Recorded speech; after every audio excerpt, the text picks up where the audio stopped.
Is this a hot dog? Tayo na. Natawa ko yung mga foreigner na hindi magets yung palabok. Palabok. Ano ba sinasabi nila sa palabok? Parang it's weird. It tastes weird. Hindi kasi nila hinahalo. Fishy kasi. Fishy. Kasi ang pasta usually citrusy tsaka oils. Pero yung sa ibang Asian countries like alam ko Vietnam at saka Thailand may parang may version sila may version kasi patis eh. Ano ng palabok patis din kasi.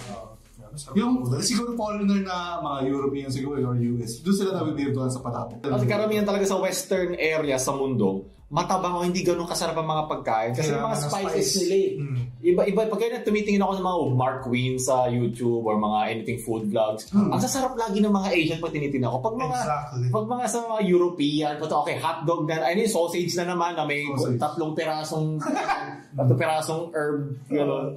Tsaka garlic, paulit-ulit, long cook, smoke. Pero naiintindihan ko naman kasi yun yung ano nila, yun yung available sa kanilang mga ingredients. I think hindi, masasarap sa pagkain sa US. I think yung mga babae nila. More sa America. Bacon naman. Bacon din naman dito eh.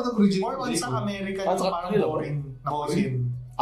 Yung sinasabi ni Pao, more on sa American side. Yung sa Europe naman kasi, lalo sa Spain, di ba, Molucas, mga spice. Pero sila, natively, wala masyado. Kaya nga sila, di ba, naghanap ng spice hunt. Pero karamihan din naman ng dish natin, galing din naman sa Spain. Like, which one? Lechon.